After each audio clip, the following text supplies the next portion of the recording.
It's midnight and you're watching Nightline with me, Muhammed, Ahmad, Hamdan. The top stories.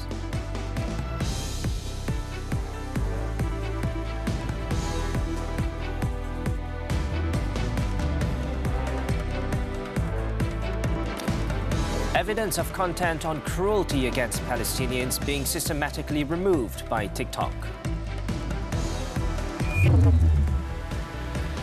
And at least 22 people killed in multiple shootings in the U.S.'s state of Maine.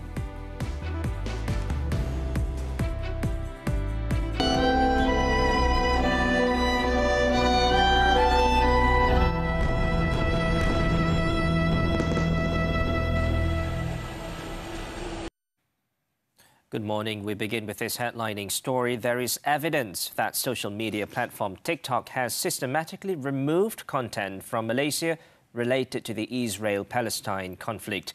Communications and Digital Minister Fahmi Fazil said this evidence supported the numerous complaints received by his ministry from users that their videos and live broadcasts on the matter had been taken down or restricted. Ucapan Perdana Menteri disulap dengan beberapa imej dari Gaza. Pihak TikTok memaklumkan kepada saya ataupun berdasarkan maklum balas daripada pihak TikTok, mereka mengatakan ada gambar keganasan. Dan bila saya teliti balik konten itu, ia adalah seorang ayah yang mengangkat mayat anaknya, yang kita anggap anaknya, di selimut, ya. Jadi tak nampak apa-apa. Dan kemudian ada seorang mangsa yang dibawa keluar atas stretcher, tidak ada gambar darah, tidak ada orang kata macam yang menggerunkan dari segitu. Jadi to me this doesn't make sense. Jadi saya sangat-sangat marah dengan pihak TikTok. Elaborating further, Fahmi said he had also asked the Malaysian Communications and Multimedia Commission, MCMC, to issue a strong warning to TikTok and organise a meeting to discuss the issue, which was also conveyed to Meta. He added that a meeting with TikTok to convey the government's position on the matter was held on Wednesday, and it will be followed by another meeting next week. In a related matter, Malaysia plans to participate in an oral session of the International Court of Justice ICJ in February next year to submit a statement on obtaining an advisory opinion on the Palestinian issue. Foreign Minister Datuk Sri Zamri Abdul Kadir said the country's participation in the matter symbolises the country's commitment in helping to find a solution to the conflict in Palestine. Selain dari penyertaan dalam mengemukakan kenyataan bertulis, Malaysia juga bercadang untuk menyertai sesi lisan yang dijangka berlangsung 19 Februari 2024. Penyertaan Malaysia dan beberapa negara lain sepemikiran dalam proses untuk mendapatkan pendapat nasihat di ICJ berhubung isu Palestin melambangkan komitmen jitu dan berterusan negara dalam membantu mencari penyelesaian konkret terhadap isu dan konflik di Palestin. Zamri also outlined Prime Minister Datuk Seri Anwar Ibrahim's recent efforts to highlight the Palestine issue at the UN General Assembly, ASEAN GCC meeting in Riyadh, and engagements with leaders in Turkey and Egypt. He said the Prime Minister's efforts in going round the world to seek a solution to the Palestinian issue was a first-time approach, as previously the country had only issued protest statements. He added that Malaysia will always call and cooperate with the countries of the Organisation of Islamic Cooperation, OIC, and like-minded countries so that the United Nations can refer the issue of Israeli atrocities not only to the International Criminal Court, ICC, but to the ICJ. Meanwhile, Raja Permaisuri Agung Tunku Hajah Azizah Aminah Maimunah Iskandariyah met 22 Palestinian students at the International Islamic University Malaysia IIUM campus in Gombak on Thursday. Tunku Azizah, who is also the IIUM constitutional head, spent about 45 minutes listening to the students' concerns over the unrest in their homeland. Her Majesty was visibly moved by the group's narratives, expressed her sadness and sympathy for the suffering of the Palestinian people who have been denied their rights and oppressed by the Zionist regime for so long. Tunku Aziza invited those present to pray and expressed her hope that the relevant authorities would take immediate action to end the atrocities against the Palestinian people. During the meeting, Tunku Aziza also accepted a letter representing the heartfelt voices of the Palestinian student community at IIUM to be presented to the Yang di-Pertuan Agong Al-Sultan Abdullah Riayatuddin Al-Mustafa bin Shah.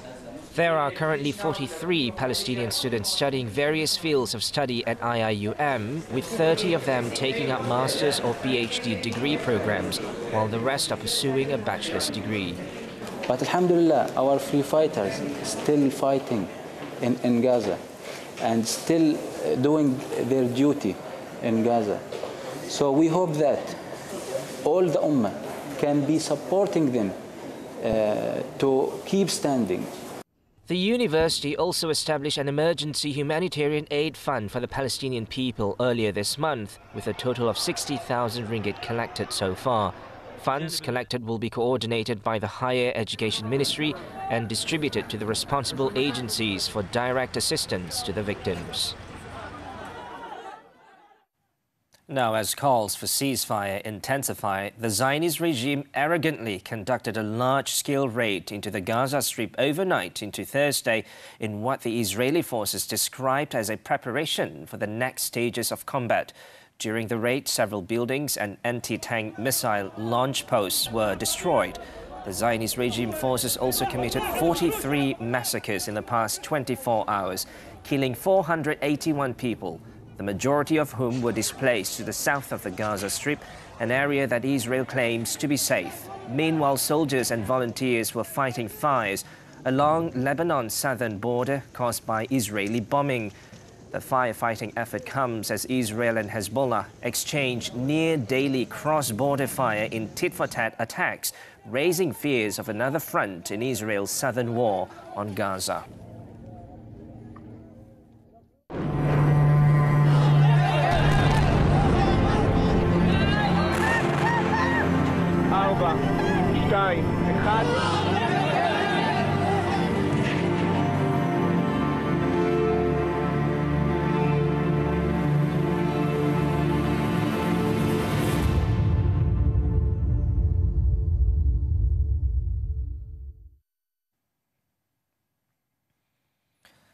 The Conference of Rulers expressed their appreciation to the Yang di-Pertuan Agong Al-Sultan Abdullah Riayatuddin Al-Mustafa bin Shah for shouldering the responsibility as the head of state with integrity, wisdom and excellence.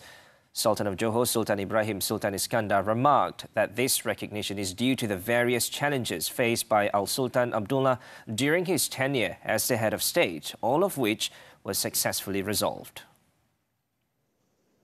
Sultan Ibrahim, in delivering his remarks during the 262nd meeting of the Conference of Rulers, mentioned that several highly challenging issues occurred during Al-Sultan Abdullah's reign, including the global COVID-19 pandemic and political turmoil that led to the appointment of 4 prime ministers. However, all these issues were successfully addressed thanks to the wisdom of Al-Sultan Abdullah in engaging with political leaders and the rulers. The Johor ruler also emphasized that Al-Sultan Abdullah's success was not only in resolving political crises, but also in caring for the people. The 262nd meeting of the Conference of Rulers, which took place over 2 days beginning Wednesday, was chaired by Sultan Ibrahim.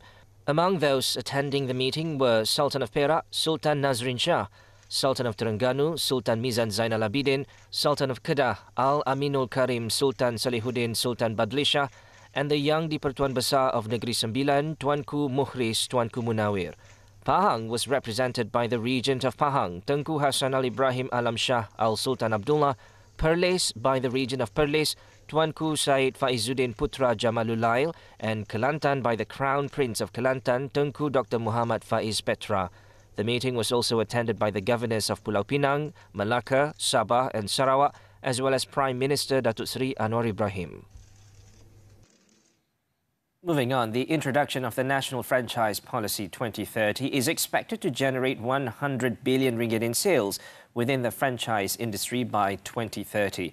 Acting Domestic Trade and Cost of Living Minister Dato' Armizan Muhammad Ali said the policy, which is targeted to be launched in the first quarter of 2024, will be able to further develop the country's franchise industry to the international level.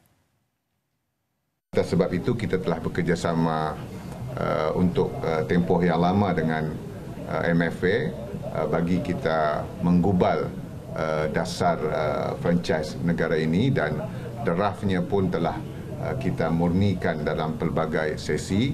Namun kita melihat keperluan untuk kita melihat kepada penjajaran dasar franchise negara ini dengan kerangka ekonomi madani. He said this during a media conference at the Parliament building on Thursday after a meeting between the Domestic Trade and Cost of Living Ministry and the Malaysian Franchise Association MFA to obtain feedback on the industry.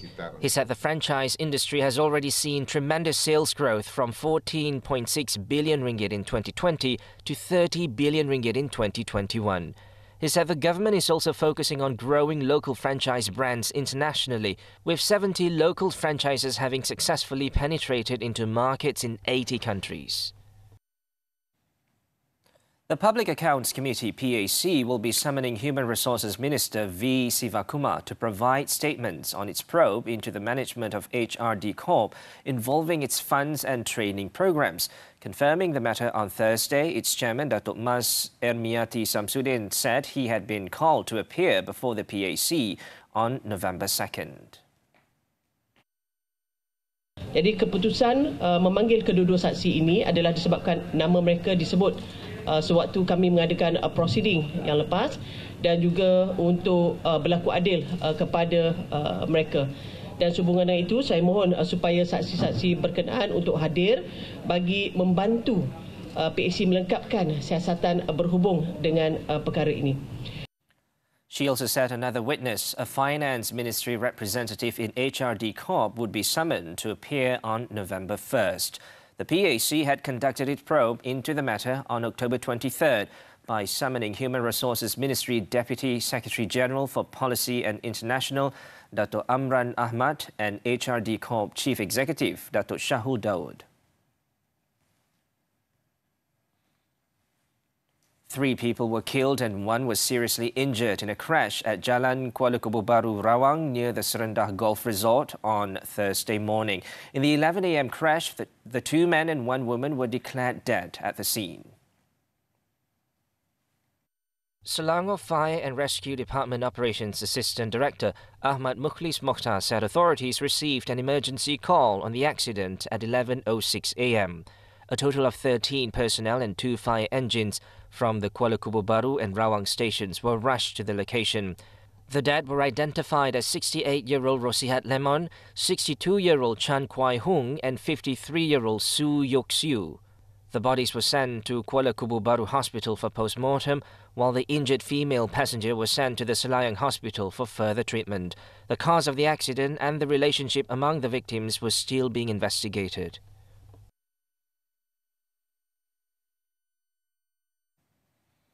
Economic observers have welcomed plans to rationalise subsidies, which run into the billions. Next year, diesel subsidies will be rationalised in phases. Is this a right move? FMT's Danish Raja Reza and Amira Huda find out. Diesel fuels the economy, and that is not a stretch.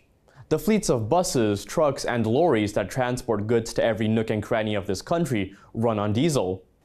In Malaysia, diesel is cheap, and a key reason for this is government subsidies. A litre of diesel actually costs 3 ringgit 75 sen, but thanks to subsidies, the retail price is set at 2 ringgit 15 sen per litre. This translates to a hefty 1.5 billion ringgit diesel subsidy bill in total. That's a lot of money. Now, subsidies themselves are not a bad thing, especially for those who need them the most. The problem is that blanket subsidies tend to benefit the rich more than the poor. There's also the problem of smuggling, as diesel in Malaysia is cheaper compared to other countries in the region. This is why the government is looking to rationalize subsidies. Bagi mengelakkan ketirisan dan penyeludupan, kerajaan berhasrat untuk merasionalisasikan subsidi diesel secara berfasa. Harga diesel bersubsidi akan terus dinikmati oleh pengguna terpilih seperti syarikat pengangkutan barangan. Pengguna lain akan dikenakan harga yang lebih tinggi. And industry players agree with the move, but hope any increase in diesel prices will be incremental for those who no longer qualify for subsidies. We want gradual increase, not immediate increase because of inflationary pressure, because we as dealers need to be given time to actually build our capital to continuously buy more and more expensive diesel. So what's the best way to go about it? We believe that the gradual increase in price should be done potentially on a monthly basis, maybe a maximum of 10 cents per litre every time increase. Association of Malaysian Hauliers President Su Chi-young is happy that, for now, the logistics industry will still be subsidized.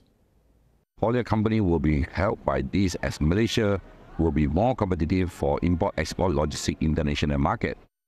The continued subsidies for the logistics sector will help transporters maintain costs, and that's good news for consumers too. Though subsidies will be retained for some groups like the logistics sector, the government is still expected to reap the rewards from the rationalisation.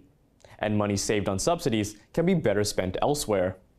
Saving from the diesel subsidies can be utilized in many other ways to helping the economic development, like, for example, improving the infrastructure of import-export, pushing digitalization of all the government departments to simplify the process of business, and to attract more foreign direct investment and local commercial development. Danish Rajareza and Amira Huda, FMT for Nightline. Manhunt underway after mass shooting kills 22. News from the foreign front right after this break.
Welcome back. At least 22 people were killed after multiple shootings in the U.S. state of Maine on Wednesday. More than 50 others were injured in the incidents. According to the Lewiston Police Department, the initial shooting took place at a restaurant at around 7 p.m. local time. A short time later, another shooting struck a nearby bar and grill. And finally, the third shooting was reported at a Walmart distribution center shortly after 8 p.m. An intensive manhunt was underway for the suspected shooter, identified as Robert Card, a trained firearms instructor who has a history of mental health problems. The incident marks the 565th mass shooting reported across the U.S. this year alone. At least 2 people were killed and more than 350 people have been evacuated on Thursday as Australia's most serious bushfire season since its so-called Black Summer turned fatal. The 2 victims died in major blazes near the town of Tara. The Queensland Fire and Emergency Services said about 350 people had been evacuated from the Tara region, where an out-of-control fire has so far burned through more than 11,000 hectares of land and destroyed 16 homes. Elsewhere, firefighters were also battling to put out blazes in New South Wales, Victoria and the Northern Territory. The current bushfire season comes after several years of record-breaking floods, which followed the Black Summer bushfires in 2019-2020, which themselves followed years of drought.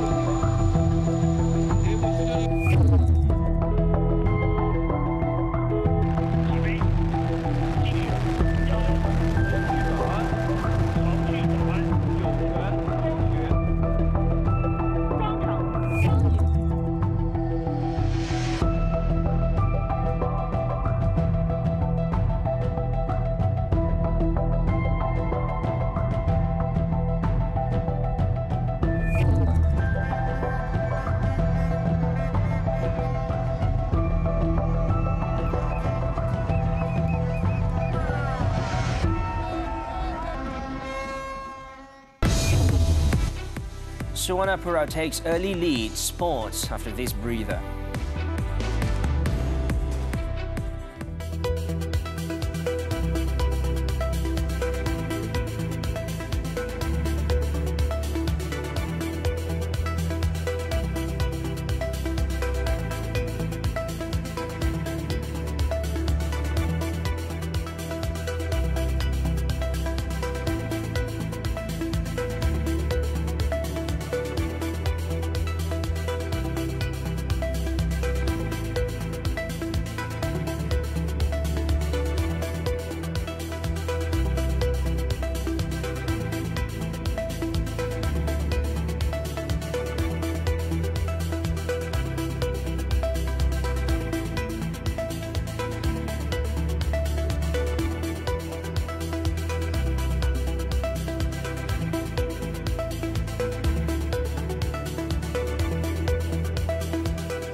Golf.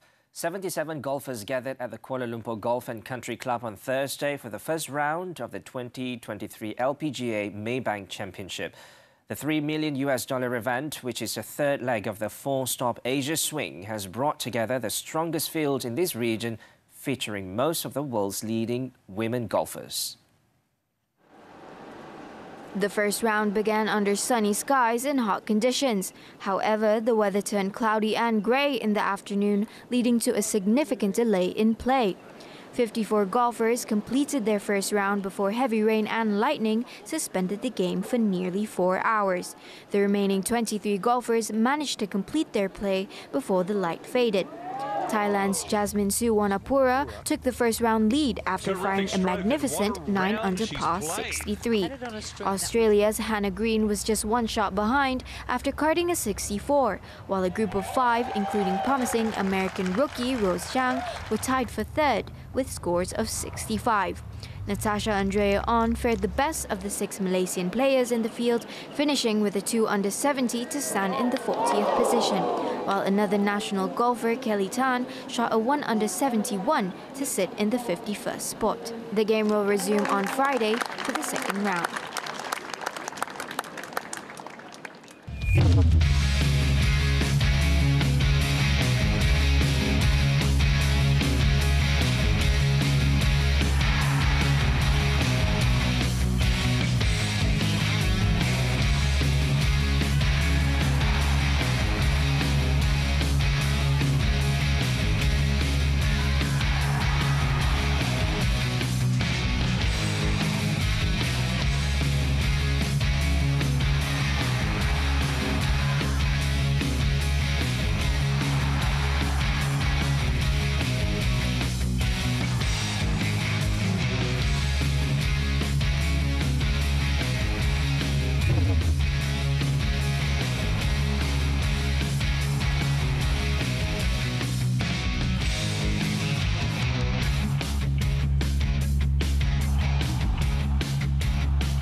Widow and 2 men were acquitted of murder. The details when Nightline returns.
A devastating accident left former agriculturalist Billy Tong paralyzed from the waist down, but he does not let this stop him from helping the needy.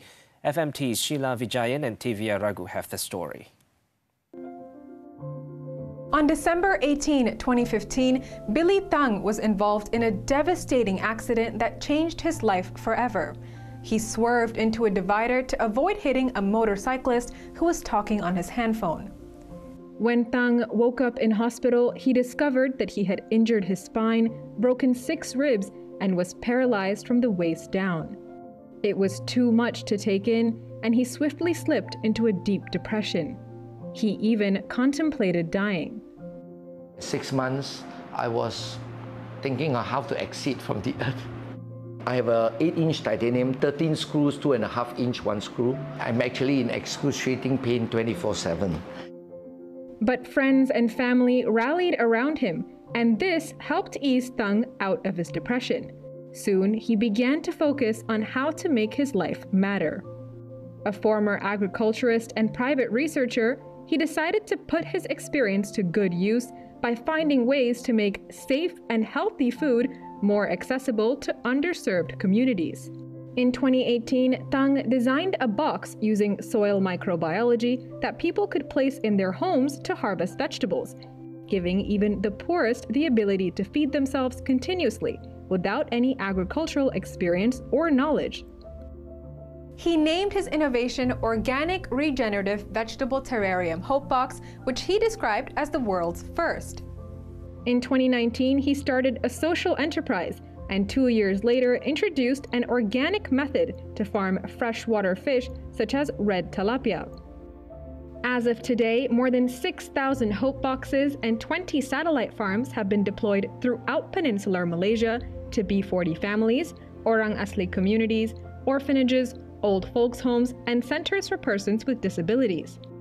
In fact, more than 15,000 kilograms of fresh vegetables and 665 kilograms of red tilapia have since been harvested.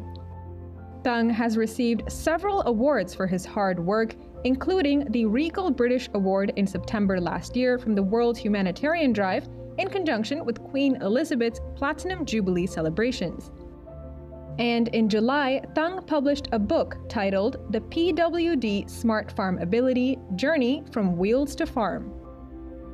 Basically, why I write this book, number one, to inspire that we don't have to give up our hope, our dreams, our life works, even though we thought we could not function physically.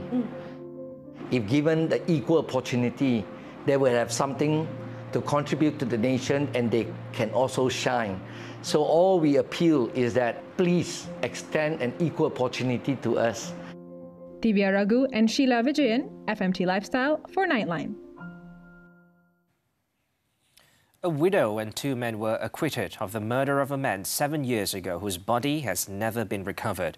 This after the federal court ruled that they were denied a fair trial. Chief Justice Tun Tengku Maimun Tuan Mat, chairing a 3-member bench, said the prejudice suffered by Siti Nur Asyah Abdul Wahad, age 32, Zulhiami Mat Darus, age 37, and Rahmat Nazaruddin, age 29, at the trial rendered their convictions unsafe. She said their primary complaint revolved around the conflicting date and time the alleged offence was said to have been committed. In late 2019, Justice Abdul Halim Aman sentenced the trio to death for the murder of Fairul Hakimi Mokhtar in 2016. He found that Zulhiami and Siti were charged with planning and abetting Fairul's murder by Rahmat, which was carried out at an apartment in Taman Sentosa, Kelang. A prosecution witness had testified that Rahmat hit Fairul with a piece of wood, which caused the victim to collapse. He also said he heard Siti suggesting that Rahmat wrap the body in a mattress and dump it in a river in Section 24 Shah Alam. The body has never been found.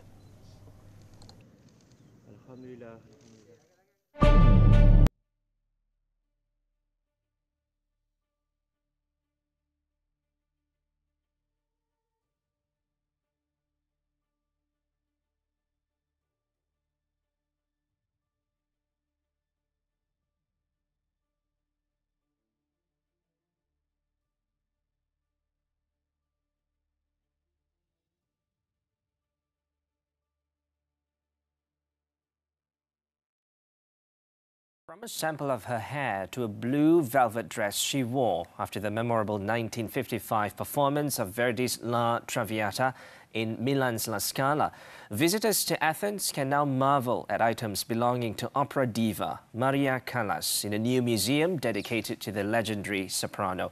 As we wrap up Nightline this time around, let's take a look inside the gallery filled with the belongings of the famous opera singer. I'm Muhammed and thanks for watching and take care.